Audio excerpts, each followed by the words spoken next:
Welcome everybody to Path to Enlightenment class.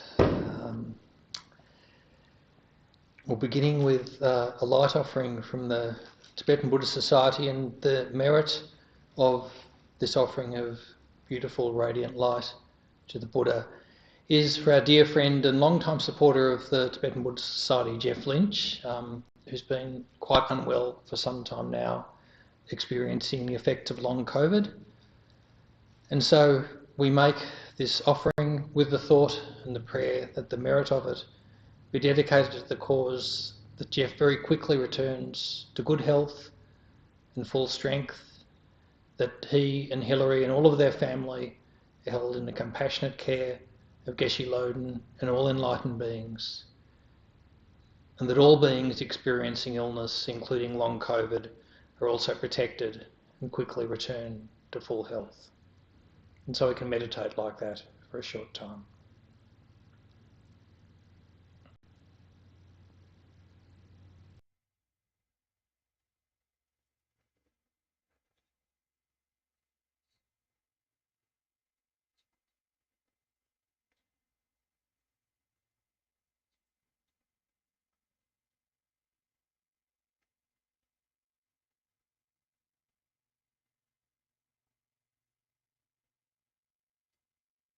So beginning with the prayer of Geshe Acharya Thubten Loden.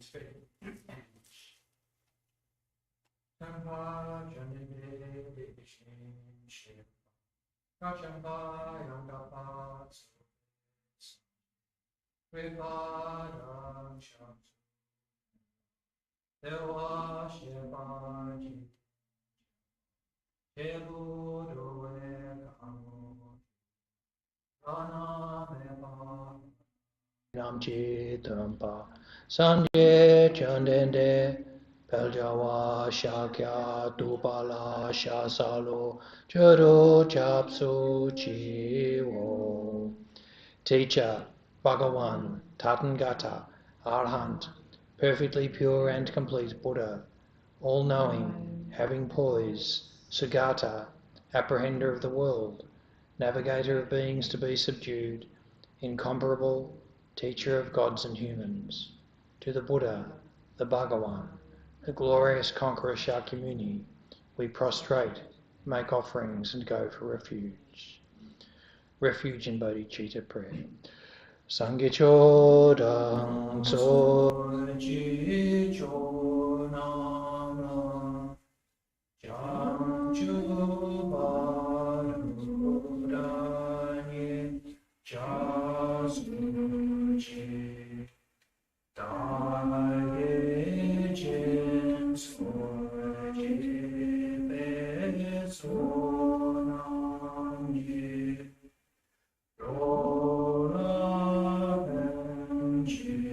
Sangye Drobasho. To the Buddha, Dharma and Sangha, I go for refuge until becoming enlightened. Through the merit of my generosity and so on, may I achieve Buddhahood to benefit all beings. To the Buddha, Dharma and Sangha, I go for refuge until becoming enlightened. Through the merit of my generosity and so on, may I achieve Buddhahood to benefit all beings.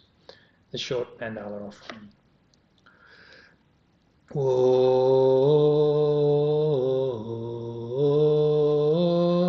Saje poche jojen me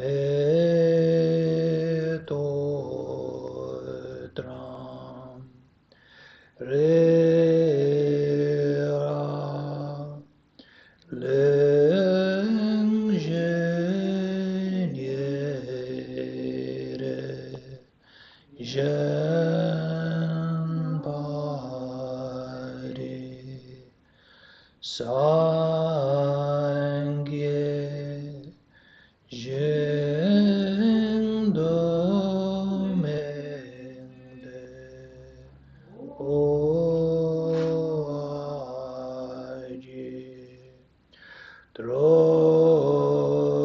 Drokan na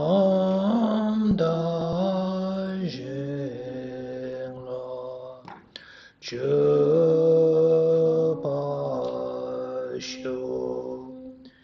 This ground anointed with perfume and strewn with flowers, Mount Meru, the 4 continents, adorned with sun and moon, imagined as a Buddha land and offered thus, may all beings enjoy such pure lands.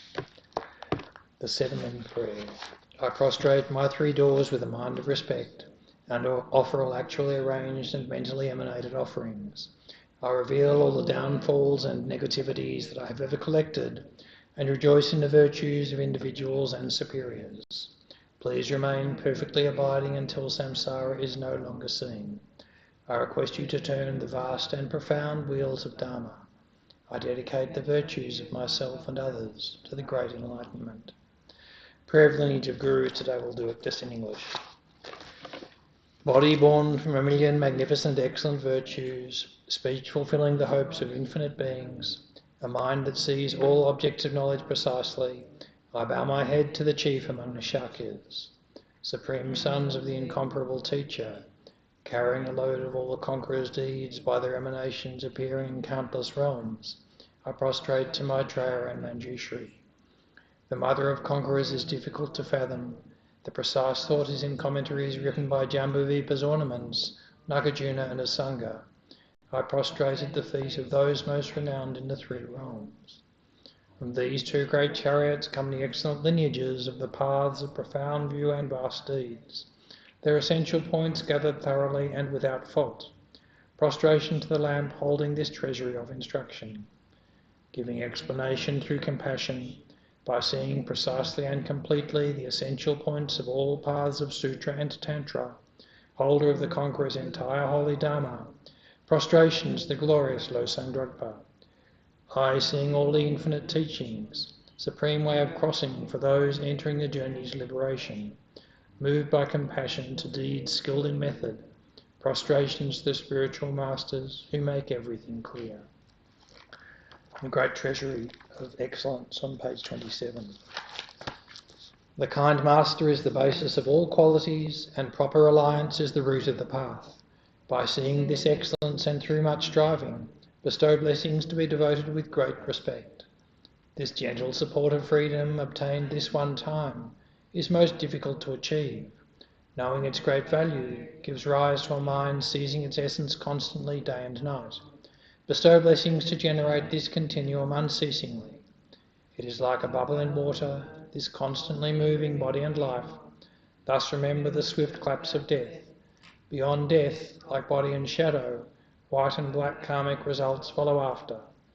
By gaining firm certainty in this, the massive faults, subtle and very subtle, are abandoned, and the accomplishment of all virtuous collections completed. Bestow blessings to ever attain conscientiousness. The qualities of samsara are unfit to be trusted. The daughter of suffering, do not be content with these enjoyments. By knowing its defects, bestow blessings to develop a great aspiration for the bliss of liberation. By that pure thought, great conscientiousness is drawn forth, and mindfulness and awareness of the individual liberation, the root of the teachings. Bestow blessings to make this the essential practice. Just as I myself have fallen into samsara's ocean, all living beings as mother are also like that. By seeing the responsibility for the liberation of beings, bestow blessings to be trained in supreme bodhicitta. However, by merely generating the mind, if not acquainted with the 3 aspects of ethics, enlightenment will not be attained. By seeing this excellence, bestow blessings to train with strong effort in the vows of conqueror science. Pacifying distraction toward perverse objects, by way of proper analysis of the perfect meaning, bestow blessings to swiftly and continuously generate the path related to the union of calm abiding and special insight. Thus, becoming a vessel trained in the common paths, enter the Vajrayana, supreme evolution of all vehicles. Bestow blessings to engage the easy path itself, that sacred way of crossing for fortunate beings.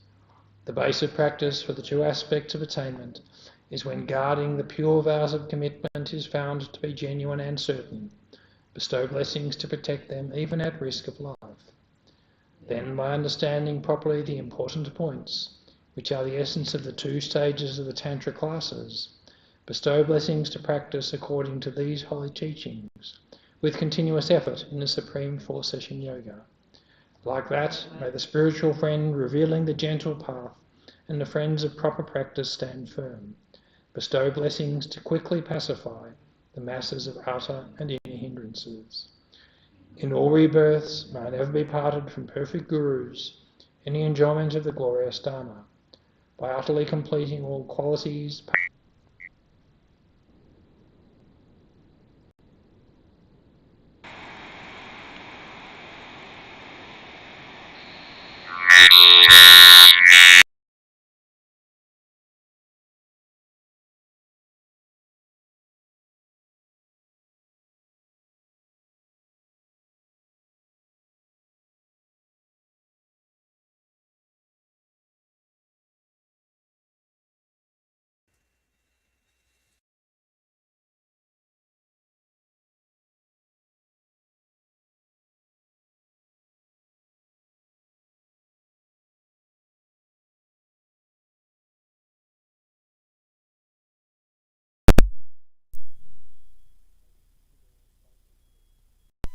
that Geshe sets out, but only has a really brief explanation of on page 433, the path of enlightenment. And I think I misspoke last week. I think I said there were 9 of them. In fact, there are 10 because there's a final one that brings them all together. So today we'll do an analytical meditation on these 10 points. And of course we can do this with any part of the path of enlightenment. In fact, it's very useful even if there isn't detailed commentary for us to reflect on the various points that Geshe sets out to make them meaningful in terms of our own life and our own experience, and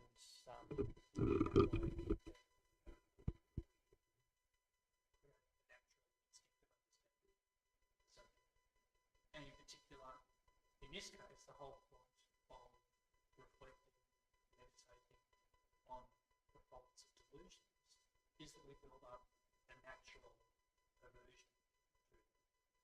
At the moment, we might have intellectual recognition of the faults of delusions, go through the arguments in the path of enlightenment, oh yeah, that's right, that makes sense. But still, we don't have that natural instinctive feeling that this is something that I really, really need to avoid.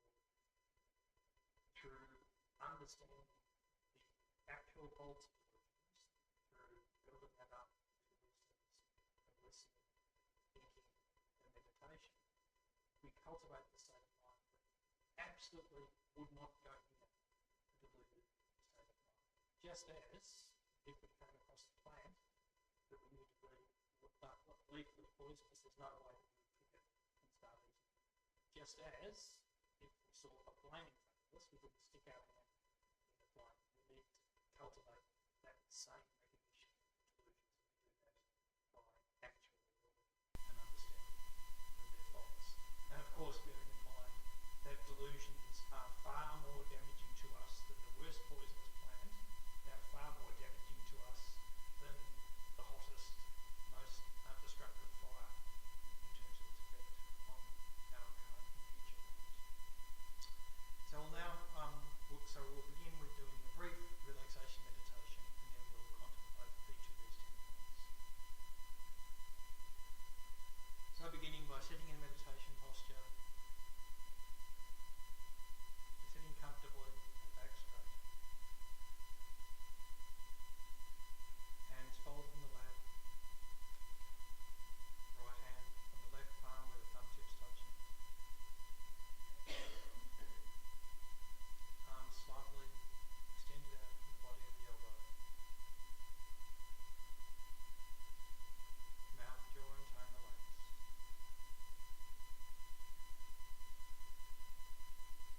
Head slightly tilted forward, and if it's comfortable, their eyes half open.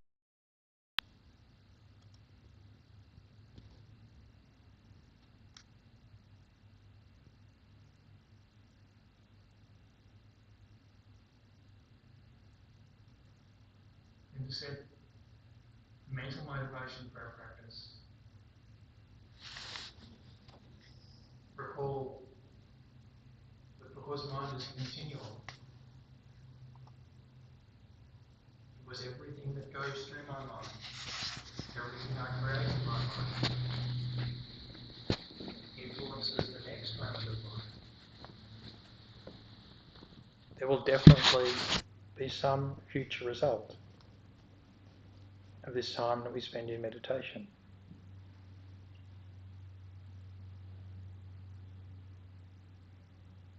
And so we can aspire for the most positive result possible. Aspiration is unlimited. There is nothing that holds us back.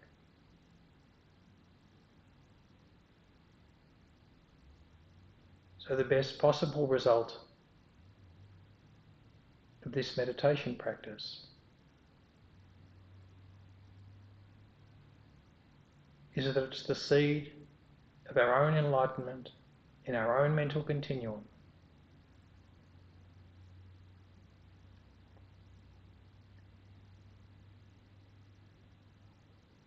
That it's the cause that all of our delusions are extinguished at their root.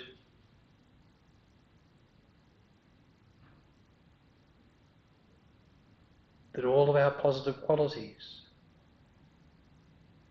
our generosity, our kindness, our strong mind of patience, our energy, our wisdom, that each of these develops continuously and without limit, then how much benefit can we bring to others? If we would give anything to anyone, if it were for their benefit.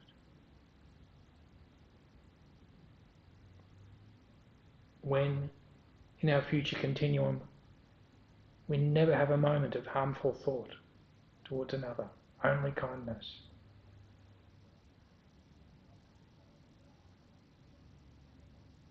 When our patience is so profoundly strong, nothing can upset us. Harmful people evoke our compassion, our love.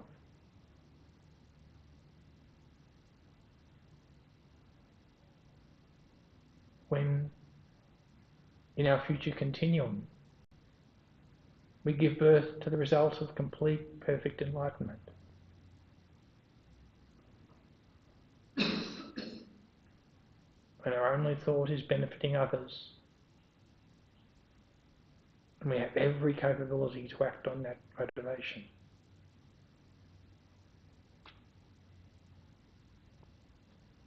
So we can reflect like that for a short time.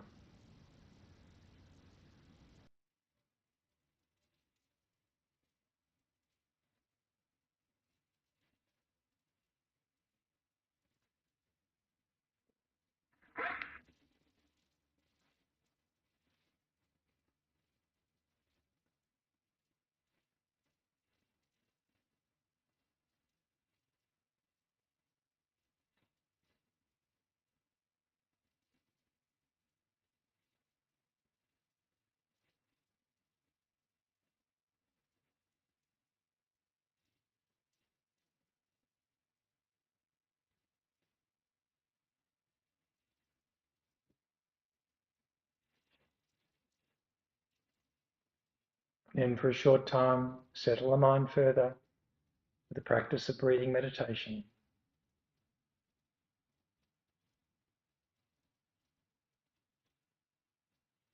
Allowing our attention to center and settle on just one object.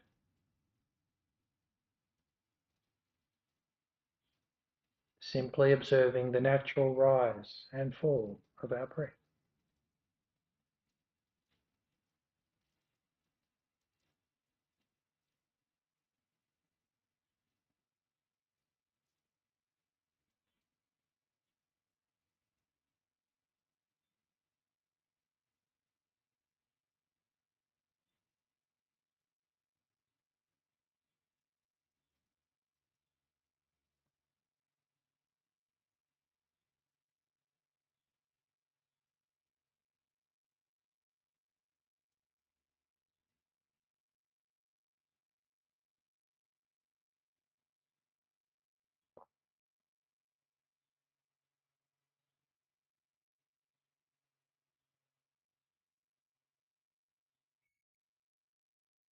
And first, we can consider the first of the faults of delusions explained by Maitreya. Delusions destroy oneself, they destroy others, and as Geshe-la's commentary explains, the focus here is that delusions prevent us from engaging in positive, virtuous actions.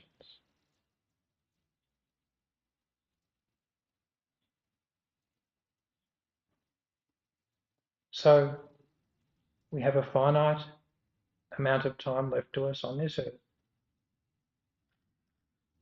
None of us knows how long, but we have a finite number of opportunities to create virtuous, positive minds.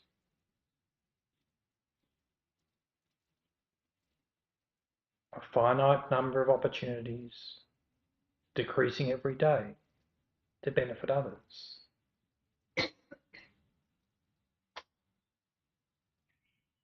Every moment for the rest of our life is potentially a cause of happiness or a cause of our future suffering, depending on what we do with each of those moments.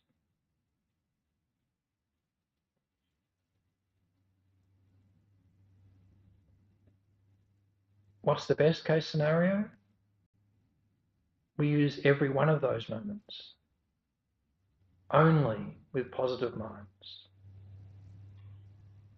only engaging in positive actions. That would be making the most of this finite opportunity.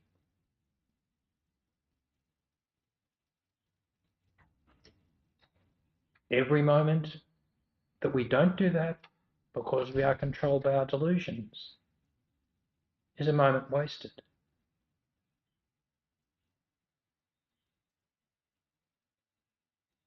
Rather than creating a cause of our future happiness,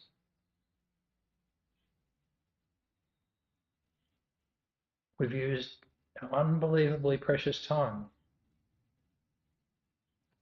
to create unhappiness for ourselves and others.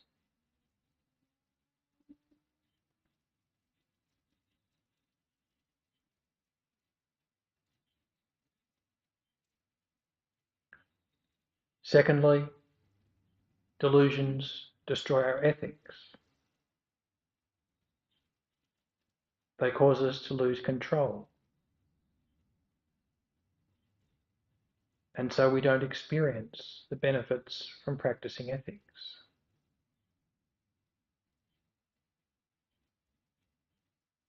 What is the essence of ethics? Never harming others, only benefiting them.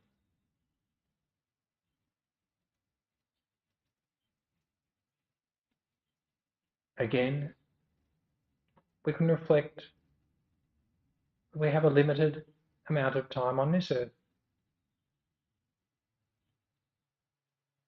Between now and the time we leave this life, we'll encounter a certain number of living beings.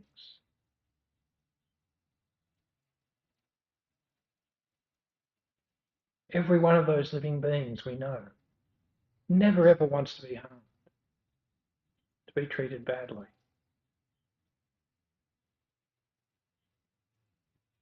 They spend their lives trying to avoid any sort of harm.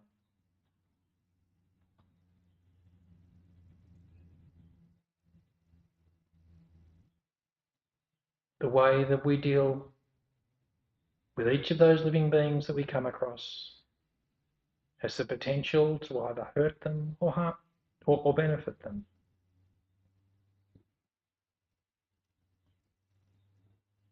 Our physical actions, such as bodily harm or harm to their possessions,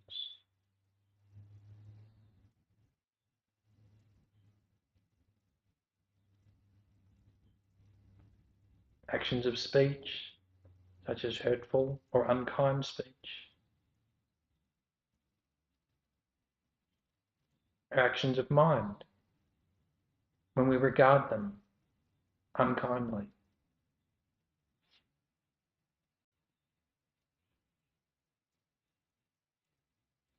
So given we're going to have all of these opportunities to encounter other living beings,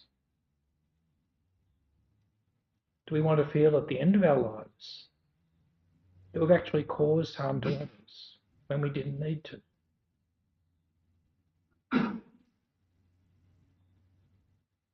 Beings who never want harm, who have all the same problems of psychic existence that we do. Do we want to make their situation worse?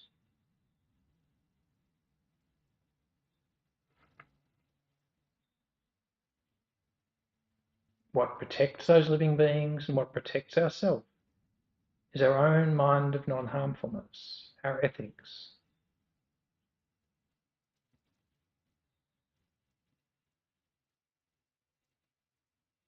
There's Dharma, pride, jealousy we all have in our continuum to control us. We can quickly be drawn without thought into actions that harm others.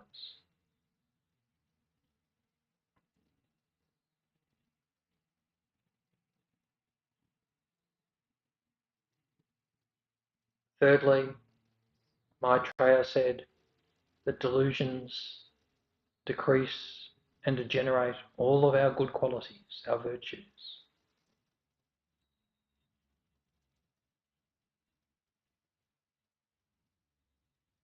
Path to Enlightenment says, even if we have accumulated a huge, unbelievable store of positive karma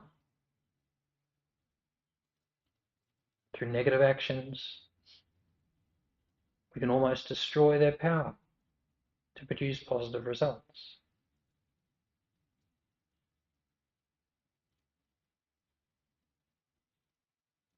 So we all wish that we could just push a button and instantly have much kinder, wiser minds, much better qualities. We put so much effort as Dharma practitioners, reading Dharma books, coming to classes, meditating, doing retreats.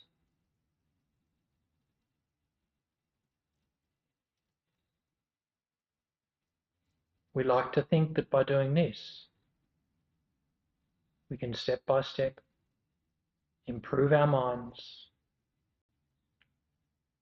develop our potential,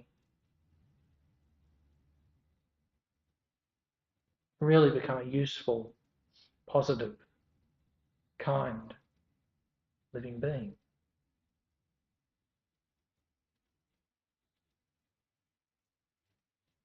And we have this potential to achieve these extraordinary positive qualities.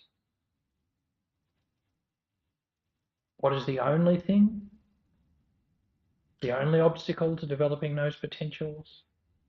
Our delusions.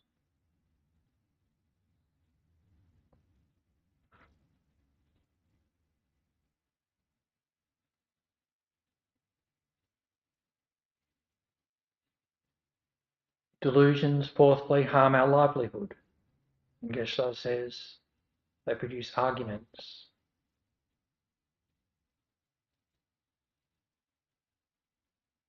So we can think about people we might have worked with. If we have a choice, do we prefer to work with people who get angry easily, who criticise others behind their back, who are mainly focused on getting the best for themselves?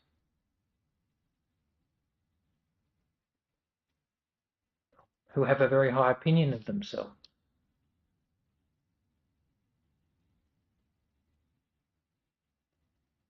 When we are controlled by our delusions, other people in our workplace or any community don't like being with us.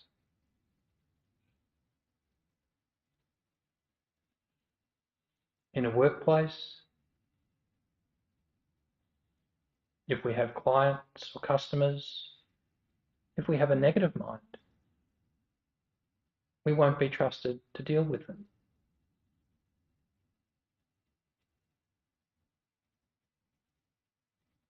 Geshe Acharya often said, if you are a very good worker, honest worker, kind, not angry, then this is like protection. Even in very difficult times, then your company will not like to lose you.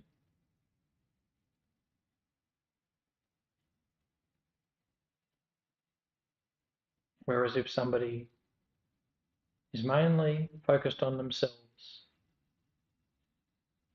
then they easily lose their job.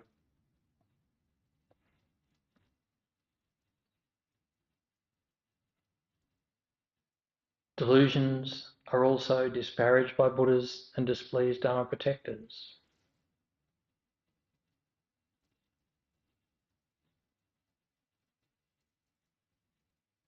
All of the Buddha's teachings were given with one objective: to remove suffering.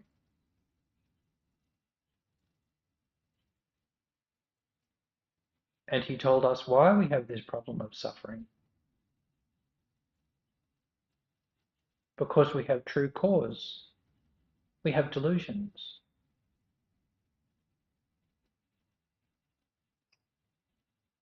So when we are controlled by our delusions,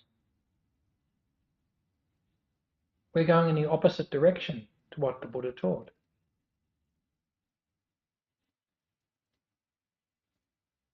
We're just getting more truth of suffering. Just what we don't want. What all enlightened beings and protectors would like to save us from.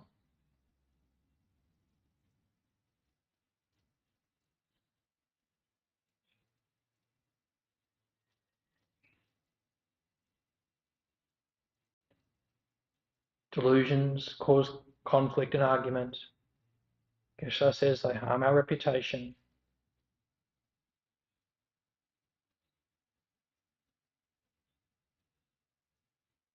When we allow our attachment, anger, and jealousy free rein, sooner or later they'll drive us to be in conflict with and have arguments with others. When we want something and perceive others as obstacles to what we want, we get angry. When we feel they're not showing us the respect we feel we deserve, we get angry. When they hold views that we don't like, we get angry.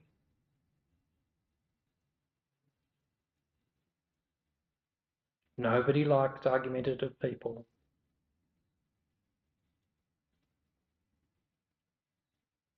Anger makes us rigid, aggressive,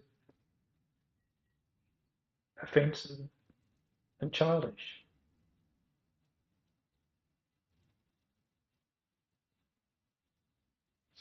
If we allow our delusions to develop, that's how people will see us, and it brings us disrepute.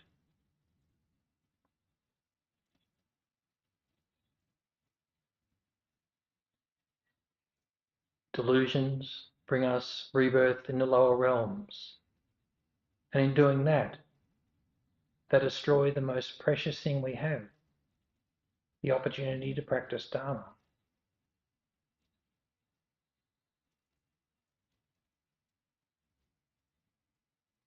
Through delusion, we create karmas that have the potential to throw us into a future rebirth state and cause those karmas to ripen.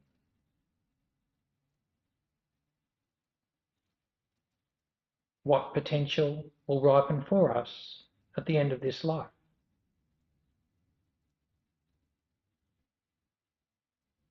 If it's a negative potential caused by delusion,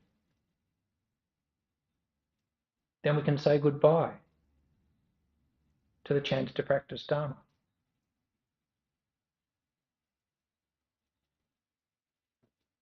When we next have that opportunity, who knows?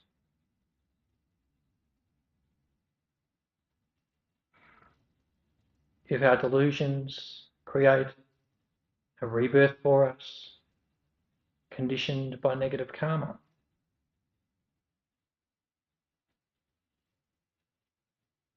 without access to the Dharma, there will be no one to guide us, to help us to be careful about our actions.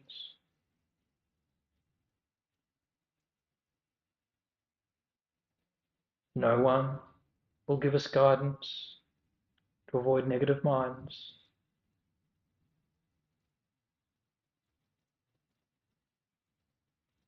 If we hear a word like bodhicitta, we'll probably just hear it as some exotic Sanskrit foreign word.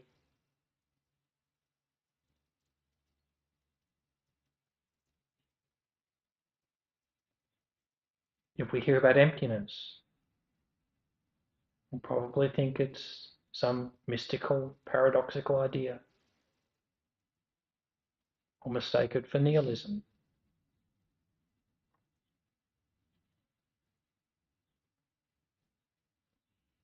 By causing lower rebirth, delusions separate us from the Dharma.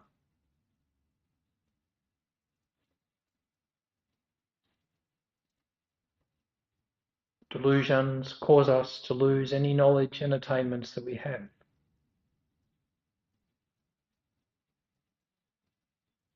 Both in this life and our future lives.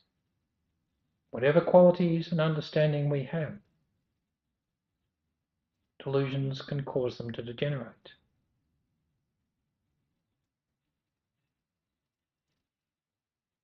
Until we have reached the path of seeing and start to actually eliminate the cause of delusions,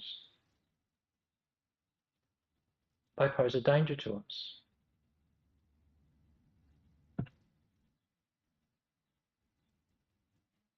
Delusions also prevent us from gaining further realizations.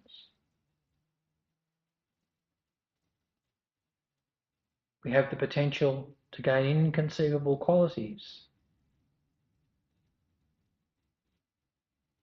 but developing that potential through realizations depends on developing a very calm, very stable mind with positive motivation.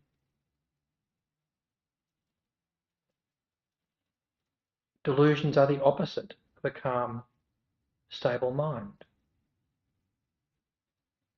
By definition, they are agitated, turbulent states.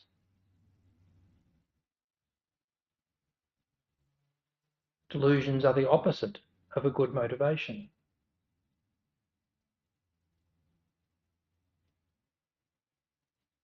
They are therefore a hindrance to gaining all realizations.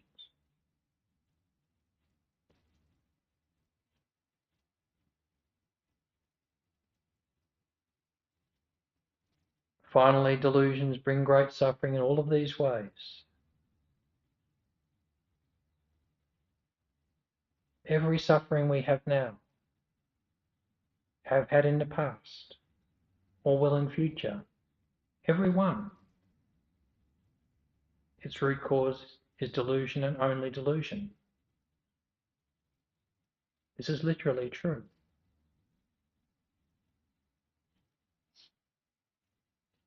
Everything we don't like about our life, the cause is delusion. all the suffering in other living beings' lives, its cause is delusion.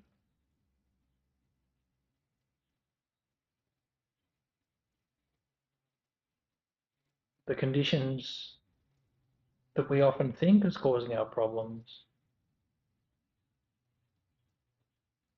difficult people, too busy, health issues, these are merely the conditions ripening our karma.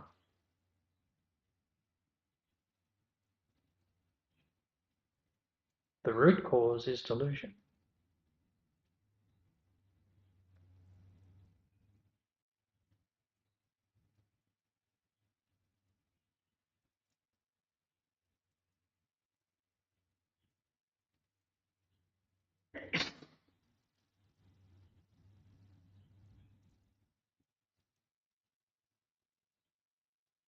And so we can set the intention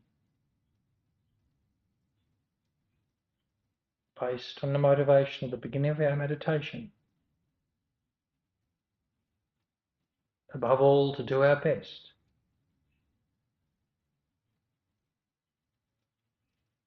to recognize delusions,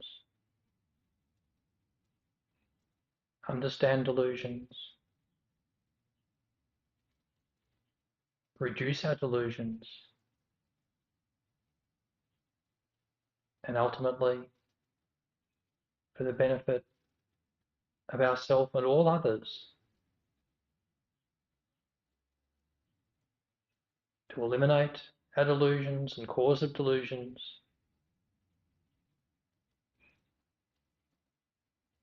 and achieve complete, perfect enlightenment for the benefit of all.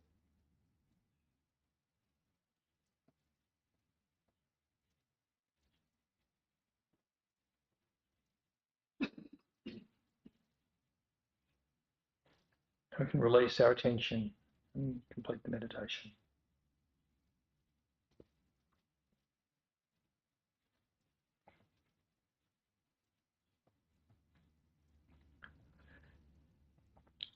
So we're continuing with Geshe-la's explanation of the second noble truth,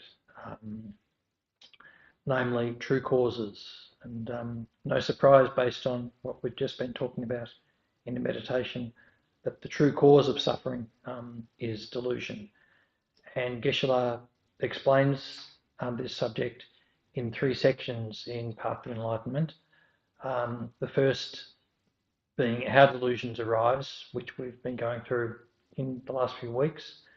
And secondly, how karma is created in dependence on delusions, which is explained in the rest of chapter 14 of the text, and the way one dies and is conceived, which is dealt with in chapter 15.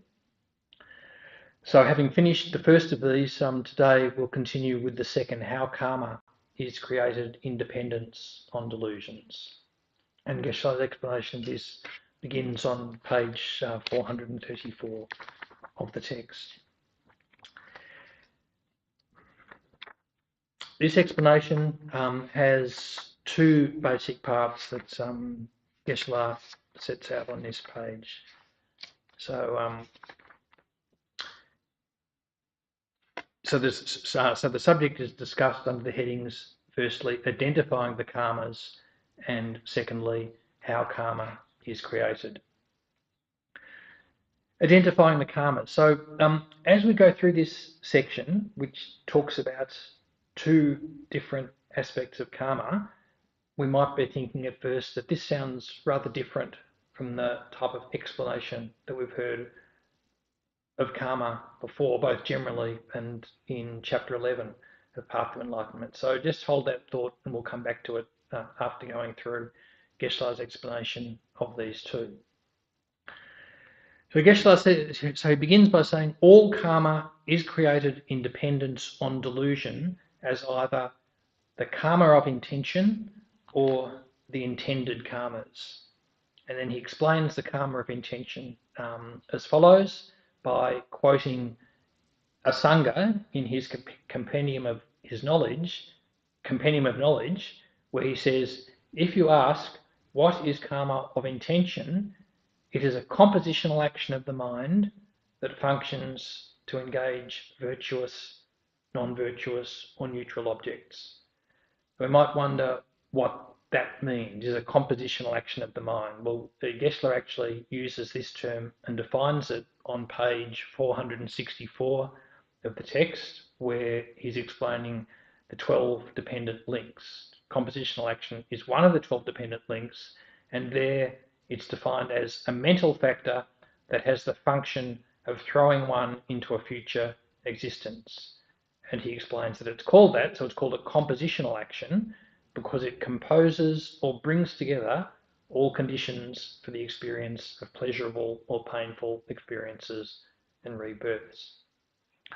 So this karma of intention, it's a mental factor that conceives an action, and it's also the motivation prior to us engaging in an action.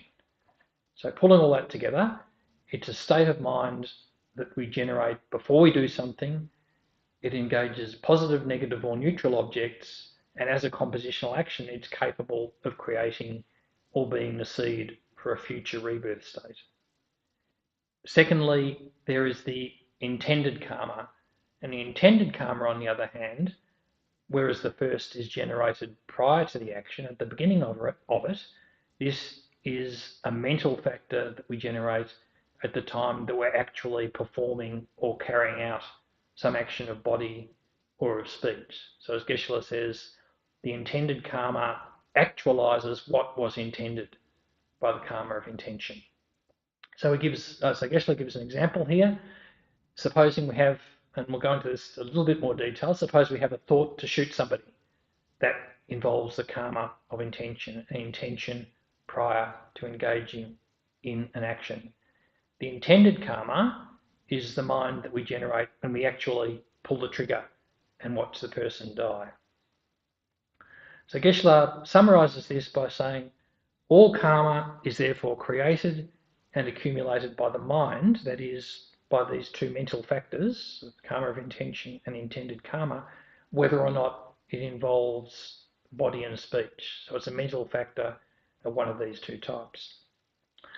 So this seems different from the way that karma has been talked about before. So for example, in chapter 11 on karma, Geshe makes these general comments. So he says there, strictly the term karma means action. Its general usage, however, covers actions, the imprint made on the mind from actions motivated by delusion, and the results of those actions. The imprint is what links an action to its eventual result at some time in the future. The law of karma is therefore the law of cause and effect and refers to the inevitable production of a certain future result by any action.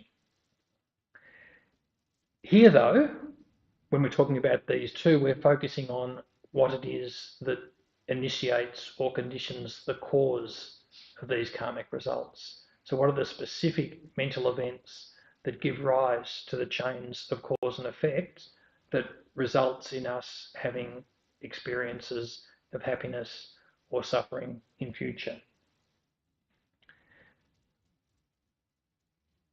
So here in particular, we're talking about how it is that we create new karmic causes, which we're doing moment by moment. One way, again, of thinking about this is to think about it in terms of the discussion of the 5 omnipresent mental factors. That is, 5 types of mental activity or mental engagement that we have during every moment of mind. So as we've said before, there are numberless different types of mental factors, aspects of mind, activities of mind, but there are 5 of them that are present in every moment of mind and that condition every activity that we engage in. So we can think about these 5 by looking at a couple of examples. So we come across somebody who has just yelled very aggressively something very, very hurtful to us. So at that point, we have these 5 factors. First, we have the factor of discrimination. We identify an object. In this case, it's this person. We have the mental factor of contact. And based on the fact that in the previous moment we've processed this as being something very harmful, we discriminate this object that we're seeing as an object that is harmful to us.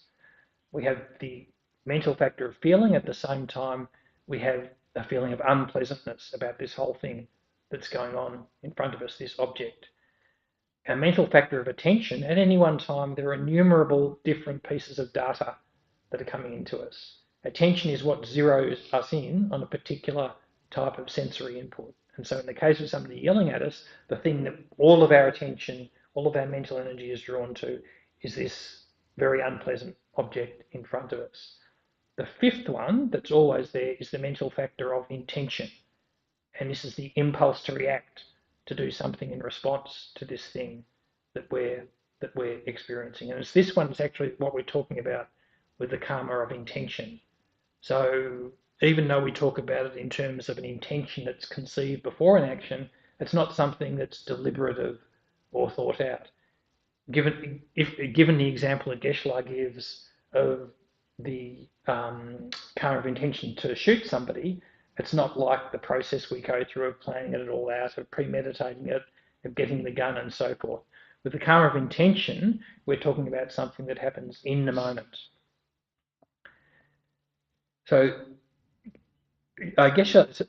This intention is a mental factor, and it's described as something that causes our mind to face in the direction of an object, or to go in the direction of an object. It impels us or urges us in a particular direction, and in this case, it would send us. The natural impulse it would send us into would be in the direction of an angry response to this person who has said something really hurtful and harmful to us. If we do act on that impulse and yell back at the person or hit them or whatever, the intention at the moment of doing that, of yelling back at them, is the intended karma, the second of these mental factors. And when we do it, when we engage in that, then we've created a complete negative karma. That is one that's capable of throwing a future rebirth. It's not inevitable, of course, so we can have the first one. We can have the karma of intention, the impulse to hit back at the person, to become angry with the person, but it's not inevitable that that's going to be the result, that we're also going to produce the intended karma. So they could even be physical factors. So so there could be an explosion that distracts us, that means that we don't go through with yelling at the person. Or more positively, through our mindfulness, increasingly we develop a recognition and awareness of our own states of mind, and rather than acting on that impulse, that karma of intention, we don't produce the intended karma. This also works with positive karma. So supposing we're talking about a moment of kindness or compassion. So supposing we see a friend who's just fallen over on the ground. Through discrimination, we identify the object, this other person has been kind to us, contact based on history and based on kindness, then we discriminate this person who's fallen over, had this accident, as a positive object. We feel the mental factor of feeling, we feel positively disposed towards this person. Through attention, and through our kindness, we're particularly engaged in wanting to do something about it. And the intention is the impulse, the instant momentary impulse in the moment to do something about it, to help them up. And so likewise, this fifth one is the karma of intention. And in this case, it sets us in the direction of a compassionate, helpful response. If we do act on that impulse and help the person, then the intention at that moment of doing it is the intended karma. And by doing it, we create a complete positive karma that's capable of throwing a future positive rebirth. It's also important to understand that although the focus here is on these two karmas as causes, as the first point in the chain of creating new karmas, they're also in part karmic results. So the way that we engage with an object, that is the basis of our karma of intention, that will be driven also by our previous habits. by our delusion. In the case of seeing an angry person, the fact that we give rise to that particular karma of intention is based on our delusion, is also dependent on our karma. Likewise, with the person who we're motivated to help, that's conditioned by our previous habits of helpfulness, of kindness at that time. The second subject then that Geshe starts on page 435 is how karma is created. And he makes the point that we ordinary beings, we're continuously creating karma like this, moment by moment, with our 5 omnipresent mental factors, with every stimulus we encounter. And we do this, we create karma because we all have self-grasping ignorance. In every moment, we're making a distinction between self and other, between good and bad, attractive and unattractive, and so forth.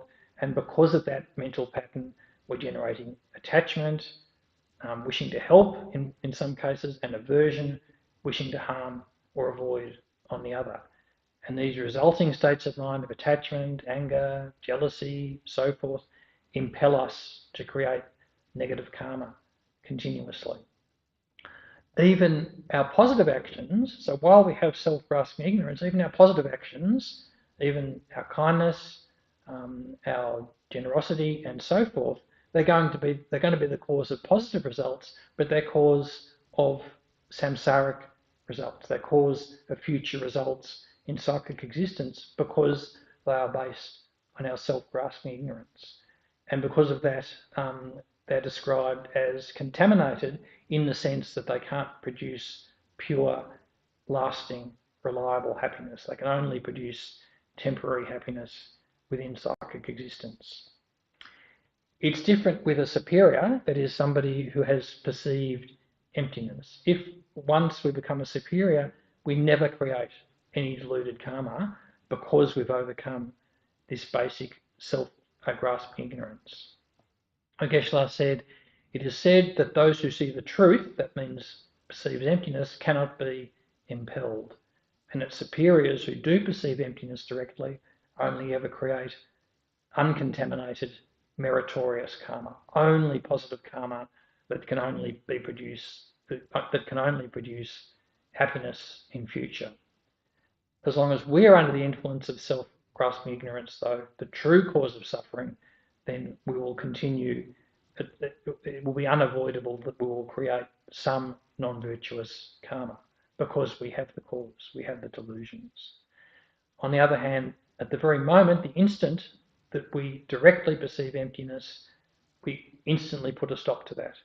From that moment forward, we will never create a further moment of negative karma. We'll never create the cause of further suffering. Geshe also explains that karmas generally are explained as being of 2 types. So firstly, there's unmeritorious karma, and secondly, there's meritorious karma. He says that unmeritorious karma, which is generally based on attachment to objects in this life, that will bring about results of the result of rebirth in the 3 lower desire realms. So here we're talking about negative karmas in particular, rather than positive karmas that can produce rebirth results of higher rebirth in the desire realms. In the case of meritorious karma, there are 2 different types. So there's fluctuating and unfluctuating meritorious karma. Or we can think about these as being meritorious karma that's changeable, fluctuating, or that's not changeable, it's variable. The first type of fluctuating meritorious karma is the type of karma that's experienced by any being who has created the karma for a desire realm rebirth. If we have a fluctuating karma, then whether or not it will actually produce a future rebirth result is uncertain, whether it's a fluctuating meritorious karma or a fluctuating unmeritorious karma. So, for example, Geshe makes the point that even if we have an unmeritorious karma that's fluctuating, then it's possible, for example, through the prayers of our guru during the intermediate state to change that result. And of course, generally, our karmas of the karmas that we've created in the desire realm, they can be changed by, in the case of our positive karma, they can be changed if we destroy them or harm them through future negative actions. And in the case of negative karmas in our continuum, we can change the result through purifying them. Unfluctuating meritorious karma, those are really relevant more to beings who have a rebirth or who have created the cause for a rebirth in psychic existence, but not in the desire realm. So, for example, we have a yogi who has achieved the very deep, profound concentration. They no longer have any attachment whatsoever to external objects within the desire realm. However, they are attached to the pleasure or bliss of concentration. Beings who do that, they create an unfluctuating karma that will definitely bring rebirth in one of the first three levels of the form realm. So there's no way that it can produce a desire realm rebirth. It can only produce that result. It can't be changed. And it's similar for beings who have even exceeded that level of concentration. They're no longer interested in the bliss of concentration, but instead are attached to cultivating equanimity. And yogis like that, they will create an unfluctuating karma that can only produce rebirth at the fourth level of the form realm or at one of the levels of the form realm. Then Geshe completes this section with an interesting, if difficult to understand, I find, explanation of the differences between karma, merit, and virtue. And he says sometimes people find it difficult to distinguish between karma, merit, and virtue. Well, I'll put up my hand and say that I find some of these differences a little hard to understand. But obviously, the reason that Geshe has given us this is that it's an opportunity for us to go and do more investigation and to understand this subject better for ourselves. So he has a few things, and many of them are easy to understand. So firstly, he says, karma is action, and so it includes both positive actions and negative actions. So that's easy enough to understand. Karma includes both positive and negative. Killing is an example of karma, but not merit. And again, that's easy to understand. Obviously, we kill somebody, that creates negative karma. We wouldn't think that would create merit. Then he says, merit is the cause of happiness and higher rebirth. Again, that's easy to understand. Then he says, the practice of immeasurable love is both merit and karma. Sort of easy to understand, but I suppose it leaves me asking, is the practice of immeasurable love, is it actually merit and karma, or is it the cause of merit and karma? Then he says, this is where it's getting tricky, but positive karma and merit are not synonymous, and the reason for this is that merit can be form, consciousness, energy, or latency. So that implies that positive karma can't be some of these, that merit can, but positive karma can't. But we would need to really understand the definitions of these points of positive karma and merit to understand that better. But this is an invitation for us to do that, to do more study. Then he goes on to say, merit is necessarily virtuous. That is not so hard to understand, but is not synonymous with virtue. So he said, the Buddha's arm is virtue. It is not merit, but it arises from merit. And again, we need to do some study to understand that better, in particular, to understand what the definition of virtue is. Mostly we wouldn't think that virtue could be form, but I suspect not any type of form can be virtue. I suspect that there's something very special about a Buddha's form.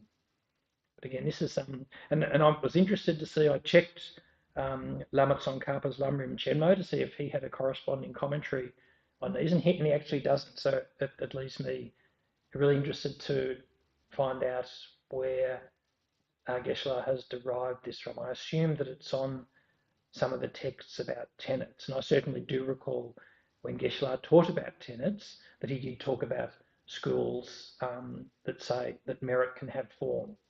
For example, that our vows, when we have vows, that they actually have a subtle type of form. But as I say, this is an invitation for us to do more study and investigation.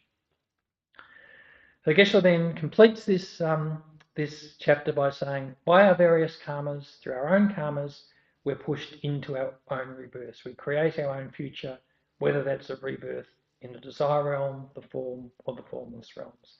And we continue to cycle endlessly through these various realms because of the 12 dependent links, which are explained in chapter 16. But before we look at those 12 dependent links, we need to understand more about how it is that we're actually thrown into our next life by understanding the stages of death, intermediate state, and rebirth, which leads us into chapter 15, which we'll start off on in the next few minutes. So again, this subject, death and rebirth, this is the third division under the explanation of the second noble truth, how we engage in psychic existence by way of true source. So the outline heading reads, the way one dies and is conceived. So the explanation begins on page 439, and Geshe harks back to the teachings on impermanence that he set out in the small scope. So there it's explained that our death is definitely definite, time of our death is uncertain, the only thing that can benefit us at the time of death is our positive minds, our practice of Dharma. Because of that, it's important just from a purely practical point of view that we know more about the process of death, this thing that is inevitably going to come to us and we don't know when.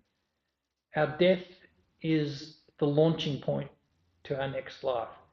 Our death, what happens at the time of our death, is enormously consequential for what our experience is going to be like from that point on, whether positive or negative. Nobody has a greater interest than we ourselves in what our next life is going to be like. How soon is our next life from now? Is it a day? Is it a week? Is it 10 years? Certainly for most of us, at the very best scenario, it's within a few decades. We're actually going to be living our next life. So it's important to understand what the factors are that are going to shape that and what it is we can do about it now, so to shape our next life into something that we would really like to be living, in particular that's going to help us to advance our Dharma practice. Also, Geshe makes the point, not only do we become more competent in dealing with this process that's going to happen to us, but it helps us to dispel some of the fear and anxiety that we naturally have about the fact that our life will end and that we don't know what will happen after that. It enables us to be better prepared for it. It enables us to step by step build a mental framework so that when death comes upon us, we have some sense of what's happening. We're not totally thrown off balance or disoriented. We've trained ourselves to some expectation or understanding of what it will be like. And Geshe makes the point that very advanced Vajrayana practitioners, for example, can actually use the death process in order to attain enlightenment. But it's only possible to do that, even for very advanced practitioners, by firstly becoming very familiar with the stages of the death process. And Geshe aims to explain that here. So he does that under 5 subject headings. These are summarised at the top of page 440. Firstly, there's the circumstances of death. Secondly, the mind at death. Third, from where the heat of the body dissolves. Fourth, how we enter the intermediate state. And 5, how we take rebirth. The circumstances of death. So this is explaining why it is we die, really. What are the 3 circumstances or the 3 conditions that actually cause a living being to die? that in our own individual case will result in our own death at some point. So the first of these is death due to exhaustion of life. And what this is getting at is the fact that each of us, this current life was created by a particular throwing karma, a particular karma that was activated at the time that we died in our previous life and that set this current rebirth that we have. Each throwing karma has associated with it a determined lifespan. And the energy of the throwing karma that creates any life, that created our own life, has the potential to support our life, has a power to support our life for a certain period. When its power to support our life is exhausted, well, then the effect will cease. Then this current life, the throwing karma that supports it, will end. So we might have a throwing karma from our previous life, and that says that in this life, our basic lifespan, all things being equal, will be 85 years. So that is what will happen. We will live for 85 years unless other factors intervene. So even though that's what's set by our throwing karma, it's possible for us to die earlier. And in some cases, it may also be possible, Geshe explains, to actually extend our lifespan so it's longer than the period that would otherwise have been determined by our throwing karma. But all things being equal, if neither of those things happen, well, then our throwing karma would result in us living for an 85-year lifespan. And at the end of that, then our life would cease. Secondly, there's the exhaustion of merit. And this refers to the situation where we don't have enough merit to sustain our life. So again, Geshe gives the example, we might have a karmically determined lifespan based on a throwing karma of 85 years, for example, but over the course of that life, we exhaust our merit. And that might mean, for example, that we're unable to find sufficient food to sustain ourselves. We couldn't find the medicine that we needed. We couldn't find shelter because as a result of our karma, we don't have sufficient merit to experience those things. In that instance, then we might die earlier than the 85 years that have been determined by our throwing karma. On the other hand, if we have a great accumulation of merit in this life, it's possible for that accumulation of merit to sustain us for many years longer than what would have otherwise have been our karmically determined lifespan. Also, we can die due to the loss of power of our life force. And this is where the energy of our life-supporting wind or our life-supporting energy is depleted. And there are 9 factors that are explained on page 441 that can lead to the weakening of our life force. And Geshe doesn't really explain these in any detail, they're kind of self-explanatory. So overeating, eating unsuitable food, eating before digesting the previous meal, retaining undigested food, excuse me, vomiting food, not taking correct medicine, not having necessary abilities. So, for example, swimming when we don't, for example, going in the water, not knowing how to swim, traveling at the wrong time, so walking long distances in excessive heat, excessive sexual activity. So these type of factors cumulatively can lead to the weakening of our life force. So Geshe says that if all 3 causes of these things are present, so we're at the end of our lifespan, at the end of our merit, and our life force is depleted, then we're definitely going to die if all of those 3 things has come about. If 1 or 2 of them aren't present, then it's possible for the remainder to be renewed and for our life to be extended. And that's the basis or the logic for doing long life meditation practices, such as White Tara long life meditation practice, for example, accumulating merit and removing hindrances to our lifespan.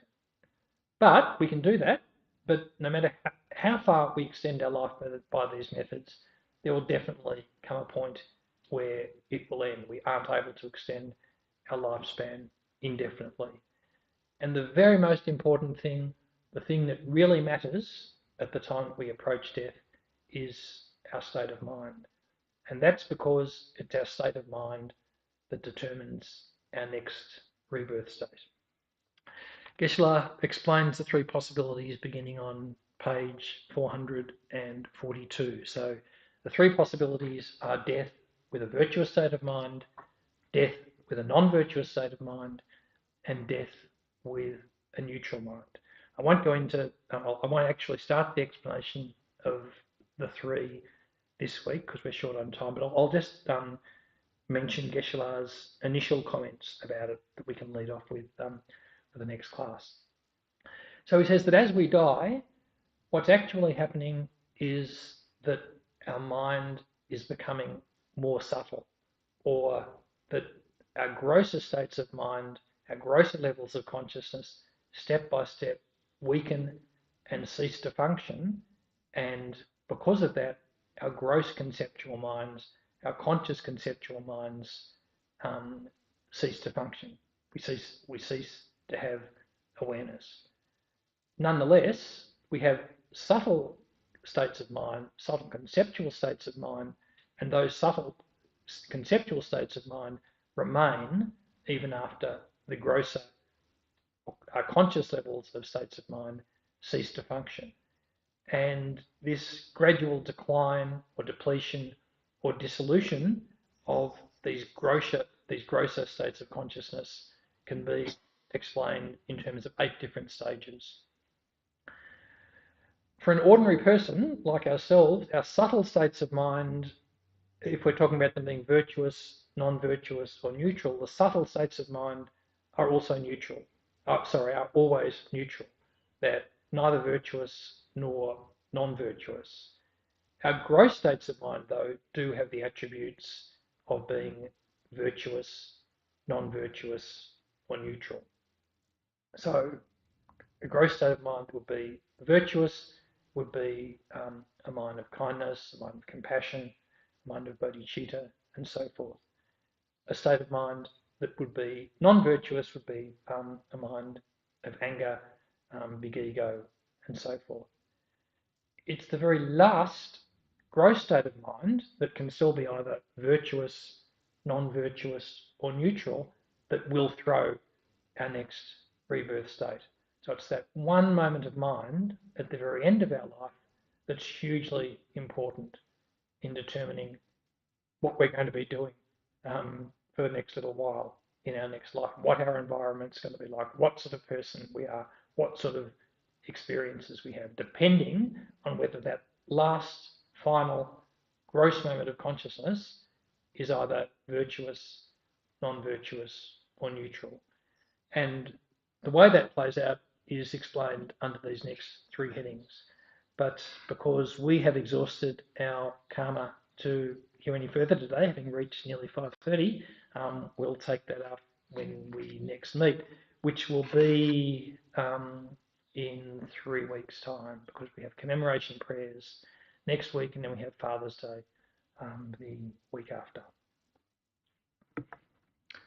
So that's it. We'll do the dedication prayers.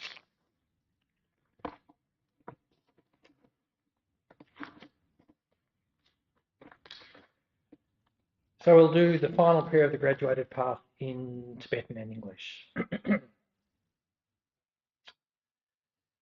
Deni ringdu bele tsonyene katayam pa gangshir sapare lome mari gidong droanam amdren jawe wampo dagyujik Dema sumpe tserab kuntoyam jampe yangchi tsewe jesune denpa rimpa kunsang lam jicho nyene rupe janam nye jesho rangi jishin tope langjine shudra tsewe zangwe takechi Doe ye chi mongpa sel jene, jawe tamba yun rin zingyu, Tembarin chin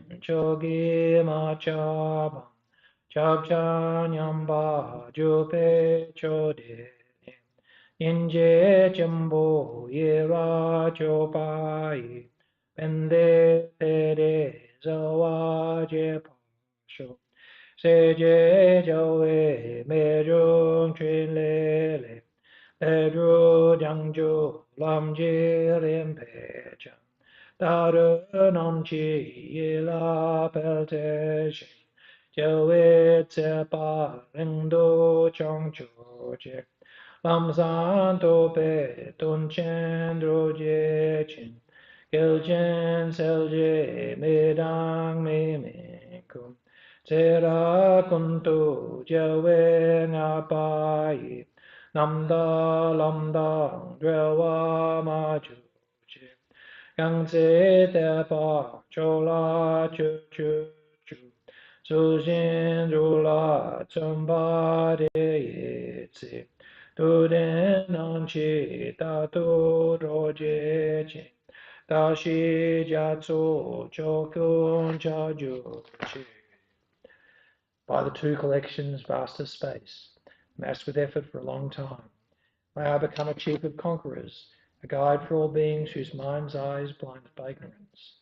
Also in all lives will not yet come to that, may Manjushri favour me with his compassion. Finding the supreme path, complete with all stages of the teachings, may I please the conquerors by practicing well. By my precise understanding of the essential points of the path, with skillful means drawn along by strong compassion, and by dispelling the mental darkness of beings, may I uphold the conqueror's teaching for a long time. Where the supreme precious teaching has not spread, also where it has spread and become degenerate, with a mind deeply moved by great compassion, may I make clear this treasure of benefit and bliss.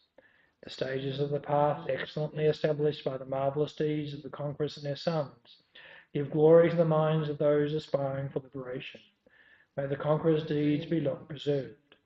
May all humans and non-humans remove the obstructions and establish conditions favourable to cultivating the excellent path, never be parted for all of their lifetimes from the purest of paths which the Buddhas have praised.